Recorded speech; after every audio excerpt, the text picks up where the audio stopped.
Если член коротковат, это Путин виноват.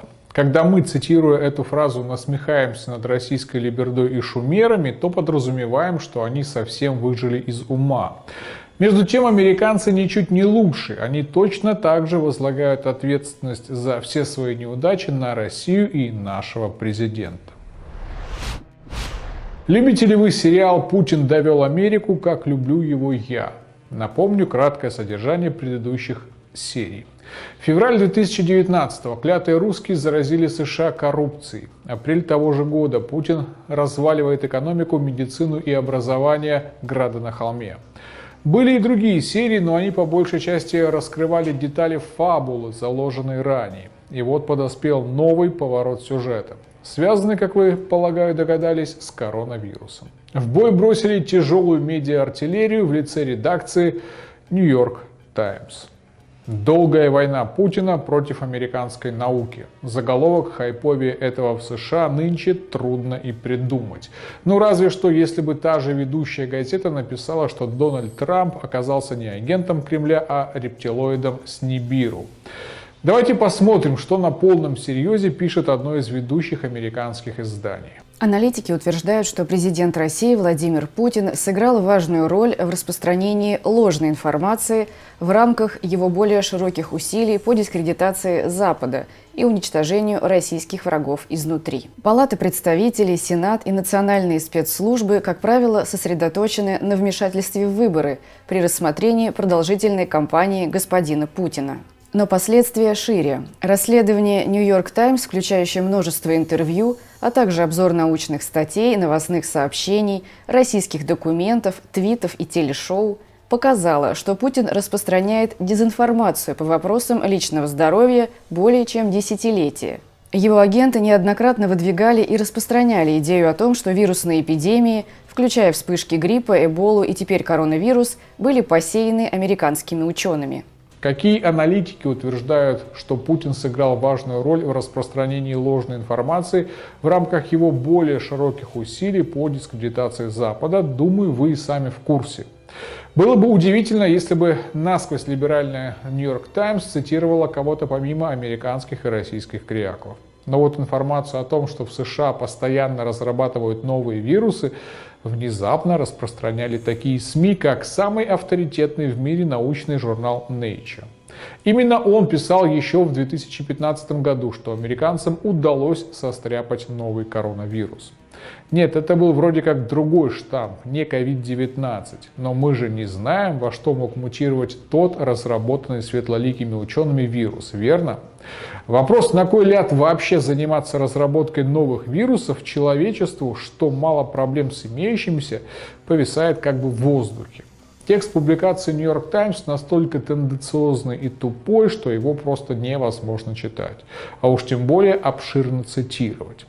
Поэтому прибегну к краткому изложению, сделанному журналистом Максимом Кононенко. Агенты Путина на протяжении последних 10 лет рассказывали американцам о том, что американская система здравоохранения – говно.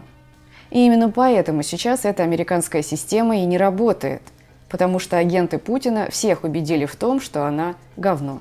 Эксперты опасаются, что это усилит общественный цинизм, который подрывает влияние Вашингтона, а также основополагающую демократическую ценность – полагаться на очевидные факты в качестве основы для принятия решений. На какие очевидные факты Вашингтон полагается при принятии решений, мы все давно знаем. Вот на такие, как эти. То есть это не эпидемия показала, что звездно-полосатая система здравоохранения и обслуживающая ее наука прогнили насквозь. Это клятым русским удалось убедить американскую общественность в том, что все плохо. И как же Москва это сделала? У нью-йоркской либерды есть ответ.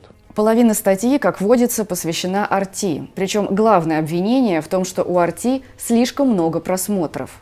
А также в том, что в эфире RT некоторые люди говорили, что вирус мог быть разработан в США. Это недопустимо, пишет New York Times. Ну, то есть это не американский сенатор Линдси Грэм в эфире Fox News заявил, что Китай ответственен за смерти американцев из-за коронавирусной инфекции и за безработицу. А это RT пустили в эфир человека, который предположил, что США сами виноваты в сложившейся ситуации. Ужас какой! Как такое может быть, чтобы США были сами ответственны за тот мрак, что там сейчас творится, а? Это ведь слишком по-взрослому, а западная цивилизация давно погрязла в инфантильном мировоззрении, когда всегда виноват кто-то другой. А потом они удивляются, что даже Трамп с его америкоцентризмом сознания отзывается о поливающей его помоями либеральной прессе с презрением. А как они отзываться, если там рассуждения на уровне детсадовской песочницы? И это «Нью-Йорк Таймс», главный рупор американского либерального истеблишмента. Хотя после того, как они начали писать о шамане, идущем изгонять Путина, или о Соболь, как об одной из самых влиятельных женщин России, с этой конторкой все уже было понятно. Для них лучше всего подходит определение, которым эту помойку наградил Трамп – «фейк-ньюс». Вам это ничего не напоминает? Я неоднократно говорил, что из-за слишком тесных контактов Вашингтона со своими куевскими лакеями США подхватили бациллу украинизма головного мозга. То, что мы видим в «Нью-Йорк Таймс», прямые последствия заражения названной бациллой. Так, кстати, считает и мой гонконгский тезка Руслан Карманов.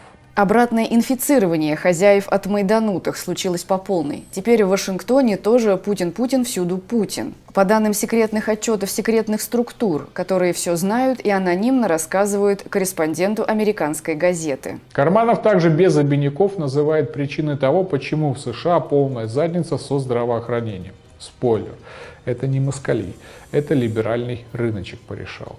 Верующие в рыночек всегда тешат себя стандартной мантрой избегающих ответственность омежек. Мол, рыночек идеально самопорешает сам по себе. Все сам создаст и сделает. Он такой, он могет.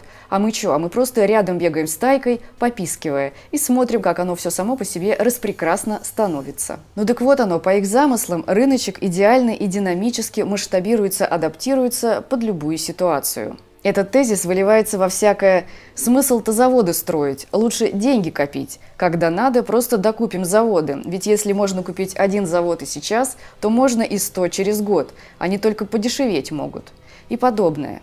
По факту рыночек никуда не адаптируется, он постоянно выискивает то, что с минимальными рисками принесет максимум прибыли. Поэтому с гарантией и всегда приходит к тому, что выгоднее всего балансировать на грани закона. Вся адаптация, по сути, выливается в криминализацию, потому что оно доходно, и раз прямо ща прокатило, то надо еще раз попробовать. То есть американский эпидемиологический коллапс – прямое следствие того, что медицина в США рыночная, в рамках которой там тупо нет и не может быть никакого долгосрочного планирования на случай чрезвычайных обстоятельств. В США почти все больницы частные, при этом страховые компании оплатят тест на коронавирус только в случае положительного результата, а основные расходы на лечение лягут на плечи заболевшего.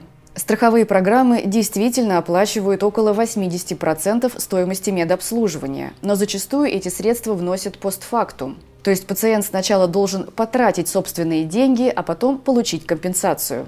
Американцы, живущие за чертой бедности, могут рассчитывать лишь на минимальную государственную поддержку, а почти 10% граждан вообще не имеют медстраховки. При том, что счета за тестирование и лечение от COVID-19 достигают десятков тысяч долларов. Возмещать такие траты никто не собирается. Понимаете?